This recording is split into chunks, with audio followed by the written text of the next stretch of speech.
বন্ধুরা আসসালামু আলাইকুম, আপনাদেরকে শুভেচ্ছা জানাচ্ছি। রংপুর জেলার পীরগাছা উপজেলার এটা তাম্বুলপুর নামক স্থানে একটু জায়গার মধ্যে অল্প পুঁজিতে সুন্দর একটা ফার্ম তৈরি করছেন। তো আজকে তার এই পালন পদ্ধতিগুলো আপনাদের মাঝে শেয়ার করার চেষ্টা করব। ভিডিওটি শুরু থেকে শেষ পর্যন্ত না টেনে দেখতে থাকুন। আশা করি দেশি মুরগি লালন পালন সম্পর্কে সুন্দর একটা এক্সপিরিয়েন্স আজকে আপনাদের মাঝে শেয়ার করতে পারবো। ভাই আসসালামু আলাইকুম, কেমন আছেন? ওয়ালাইকুম আসসালাম, আলহামদুলিল্লাহ। আপনি কেমন আছেন ভাই? আলহামদুলিল্লাহ ভাই, ভালো আছে। আপনার এই সুন্দর দেশি মুরগির খামারে আসছে, শুরু গল্পটা যদি আমাদের মাঝে শেয়ার করতেন, কবে শুরু হলো বা বর্তমানে কি অবস্থা? আগে ঢাকায় ছিলাম, ঢাকাতে বেশ কিছু জায়গায় চাকরি করছি। আমার থাকতে ভালো লাগে না, বাড়িতে আসি। আসার পরে ভাবি কি করব।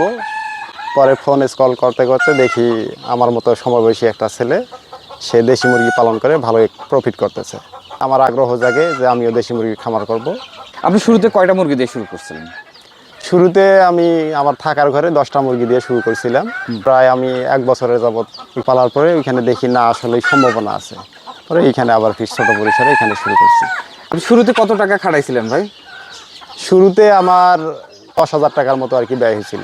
আপনার কাছে ছোট বড় মিলে এখন বর্তমানে কতগুলো মুরগি আছে? ছোট বড় মিলে আমার অ্যাডাল মুরগি আছে এখন 50 পিসের উপরে, আর বাচ্চা আছে প্রায় 200 পিসের উপরে আর কি। আচ্ছা, মোট আপনার কাছে 300 পিসের মতো মুরগি আছে? জি, 300 পিস। বা প্যারেন্টস যেটা আপনার কাছে আছে, এই প্যারেন্টসটা আসলে আপনি পুরুষ মহিলা কিভাবে রেশিও করছেন? 60টা মুরগিতে একটা মোরগ দিছে। বা মুরগির যে ভ্যাকসিনগুলো করতে হয়, আপনি কোনো ভ্যাকসিন করতেছেন কিনা? না, আমি শুধু আপাতত রানীক্ষেতের ভ্যাকসিনটাই করতেছি। তার কারণ দেশি মুরগিতে আল্লাহর রহমতে ওই ধরনের আমি তেমন কোনো সমস্যা পাই নাই। আমি রানীক্ষেতের সমস্যাটাই পাইছি, আমি ওই রানীক্ষেতের ভ্যাকসিনটা দিই আল্লাহ। আচ্ছা, এবার তো প্রচণ্ড শীত গেল, শীতে আসলে কি ধরনের পরিচর্যা করছিলেন? মুরগির খামারের যে পর্দা ম্যানেজমেন্টটা, এটা সঠিকভাবে করতে হয়। পর্দা ম্যানেজমেন্টটা করছি, মানে এমনভাবে আমি মুরগিকে রাখছি যেন মুরগিকে ঠান্ডা না লাগে, সেইভাবে আমি পর্দা রাখছিলাম পর্দার ভিতরে, যার কারণে আল্লাহর রহমতে আমার মুরগি সুস্থ ছিল। আপনি আসলে খাবার ম্যানেজমেন্টটা কিভাবে করতেছেন, বা দেশি মুরগিকে কি ধরনের খাবারগুলো দিচ্ছেন? দেশি মুরগিকে আমি দেশীয় খাবারটাই দেওয়ার চেষ্টা করি, ধান গম ভুট্টা এগুলাই দেওয়ার চেষ্টা করি। আর আমি ডিমের মুরগিকে আমার এই লেয়ার 1 ফিড আছে, ওই লেয়ার 1 ফিডটাই খাওয়াই আর কি বেশিরভাগ। ভাই, এই দেশি মুরগিগুলো আসলে কতদিন পরে আপনি ডিম পাচ্ছেন, বা এই খামার থেকে কি পরিমাণ ডিম পাচ্ছেন? 4 মাস বয়সেও পাইছি, কোনোটা 5 মাস বয়সেও পাইছি। গড় অ্যাভারেজে দেখা যায় প্রায় 5.5 মাস বা 6 মাসে ফুল প্রোডাকশনে আসে। আর আমি ডিম পাইতেছি এখন আলহামদুলিল্লাহ 40%-এর উপরে ডিম পাইতেছি। আপনার 40%? জি জি। আজ 40% যদি ডিম পাই আমরা, তো খাবার খরচ দিয়ে ডিমের দাম অনুযায়ী আমরা কি ভাই পোষাইতে পারবো কিনা? আপনি কেমন দেখলেন? দেশি মুরগিতে ডিম দিয়ে তেমন পোষাবে না, তার কারণ ডিমের পার্সেন্টেজ খুবই কম। আপনাদেরকে হয় বাচ্চা ফুটি বিক্রি করতে হবে, আর না হয় মাংসের জন্য পালন করে বিক্রি করতে হবে। আমার সাজেস্ট সব থেকে ভালো যেটা প্রফিট হয় সেটা হচ্ছে আপনার মাংসের জন্য পালন করাটা সব থেকে বেস্ট। অরিজিনাল দেশি মুরগির ডিম আপনাকে দেখাই, দেখেন এগুলো হচ্ছে অরিজিনাল দেশি মুরগি। অরিজিনাল দেশি মুরগির ডিম। আপনার খুব বেশি বড়ও হবে না, আবার খুব বেশি ছোটও হবে না। দেখেন ডিমটা যখন এইলো মুরগি পারে, হ্যাঁ, ঘরে ঘরে নিচে আসে, এইখান থেকে আমি ডিমটা সংগ্রহ করি। করার কারণ হইতেছে আপনার মুরগিটা যখন ডিমটা পারার সঙ্গে ডিমটা যদি আলাদা হয়, এই ডিমটা আপনার দীর্ঘদিন পর্যন্ত সংরক্ষণ করা যায়, তাতে মুরগির ডিমের কোনো ক্ষতি হয় না। এই ডিম থেকে ভালো বাচ্চা বের হয় ভালোভাবে। এগুলো কি ভাই ডিম পাড়ার জন্য উপযুক্ত নাকি? যে এগুলা ডিম পাড়ার জন্য বসছে। হ্যাঁ, যে ডিম পাড়ার জন্য অলরেডি ডিম পারছে আলহামদুলিল্লাহ। ওই পাশে মুরগি বসা আছে, আর যে এই পাশে ডিম। আপনি এখন কি পরিমাণ ডিম পাচ্ছেন ভাই দৈনিক? আলহামদুলিল্লাহ দৈনিক 17-18 পিসের মতো ডিম থাকে। আর দেশি মুরগি সাধারণত কতদিন বয়সে যে বোঝা যায় যে এটা মোরগ এবং এটা মুরগি? সঠিক ট্রিটমেন্ট করতে পারে, সঠিকভাবে যদি পালন করতে পারে, তাহলে এটা 20 দিনের উপরে গেলে ইনশাল্লাহ বোঝা যাবে। কতগুলো বাচ্চা আছে ভাই? এখানে বাচ্চা আছে প্রায় 130 পিস। 130 পিস? জি। আপনার এই পাশে এদেরকে একবার জেলখানার মধ্যে রাখছেন কেন?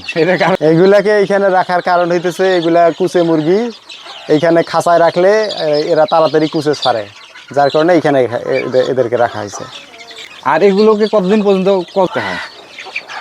বেশি দিন রাখা লাগে না, 2 দিন 3 দিন রাখলেই ইনশাল্লাহ কুচে চলে যায়। কুচে চলে গেলে পরে আবার আমি বাইরে ছেড়ে দিই। কি সুবিধা পাওয়া যায়? তাতে করে সুবিধা হইতেছে এটা আবার দ্রুত আবার ডিমে আসে, দ্রুত ডিমে আসলে আমার তো ডিমেরই দরকার। পিছনে যে শেডটা, এই শেডটা তো একবারে অল্প খরচে এবং অল্প একটু জায়গার মধ্যে করছেন। শেডটা সম্পর্কে যদি বলতেন, কেমন টাকা খরচ হলো, কতটুকু জায়গার মধ্যে করছেন? আমার এই শেডটা করতে প্রায় বাউন্ডারি প্লাস আমার এই ঘরটা করতে 32,000-এর মতো টাকা গেছে। তবে এই বাঁশ কাঠ এগুলো আমার যেহেতু নিজের ছিল, একটু আর কি কম লাগছে। আর শেডটা লম্বা আছে আপনার হলো 18 ফিট, আর পাশে আছে 7.5 ফিট। আচ্ছা, আরেকটা কথা জানতে চাই ভাই, আসলে দেশি মুরগি চেনার উপায় কি? আমরা তো হাট বাজারে যাই বা অনেক জায়গায় যাই, আমরা দেশি মুরগি মানে একবারে 100% পিওর দেশি মুরগি চেনার উপায় কি? 100% পিওর দেশি মুরগি চেনার উপায় হইতেছে, দেশি মুরগি যেটা সেটা আপনার অ্যাক্টিভ থাকবে, খুবই অ্যাগ্রেসিভ থাকবে, আর এটার ওয়েট একটু কম থাকবে। আপনার অন্যান্য যেগুলো হাইব্রিড জাত আছে ওগুলোর একটু ওয়েট বেশি থাকে, আর এটা একটু চঞ্চল থাকবে। আর পাগুলো মনে করেন যেহেতু এটা দেশি মুরগি, পাটা এর চিকন থাকবে। আপনি যে ভাই বাচ্চাগুলো ফুটাচ্ছেন বা বাচ্চাগুলো আসলে এটা কি আপনি ইনকিউবেটরে করতেছেন না আসলে কুচু আকারে করতেছেন?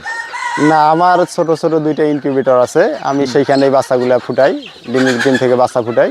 একটা ডিম থেকে বাচ্চা ফুটে বের হইতে প্রায় 21 দিনের মতো সময় লাগে, 21 দিন 22 দিনের মতো সময় লাগে। ইনকিউবেটর থেকে বাচ্চা বের হলো ভাই, তারপরে আপনার কোনো বিশেষ পরিচর্যা আছে কিনা? কেউ যদি বাচ্চাটা বড় করবে আর কি, যারা বাচ্চাটা নেওয়ার পরে বড় করবে তারা নিয়ে যায়, তাদেরকে প্রথম অবস্থায় না হলেও 15 থেকে 20 দিন পর্যন্ত বোর্ডিং করা লাগবে। বোর্ডিং করার পরে বাচ্চাটা যখন বাচ্চার গায়ে যখন পাখনা জ্বালাবে, যখন শক্ত পালক গাজাবে, তারপরে বাচ্চারা বোর্ডিং করা লাগে না, তখন অটোমেটিক বাচ্চার গায়ে তাপমাত্রা ধরে রাখতে পারে। আপনার বাচ্চা বোর্ডিং করার সময় বা বাচ্চা নাভি শুকানোর জন্য কোনো মেডিসিন দিতে হয় কিনা? বাচ্চার নাভি শুকানোর তেমন কোনো মেডিসিন নাই, তবে কিছু মেডিসিন আছে যেগুলো আপনার বোর্ডিংয়ে দিতে হয় আর কি।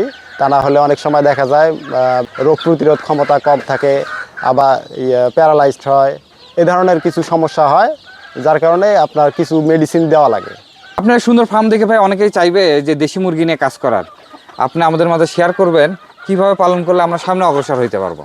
দেশি মুরগি নিয়ে কাজ করতে চাইলে আপনাকে ধৈর্য থাকতে হবে। আপনার একটা মাংসের মুরগি রেডি করতে গেলে মিনিমাম 3 থেকে 3.5 মাসের মতো সময় লাগে, সেই হিসাব করে আপনাকে নামতে হবে। আপনার কাছ থেকে অনলাইনে কিভাবে মানুষ ভাই এই মুরগিগুলো সংগ্রহ করতেছে?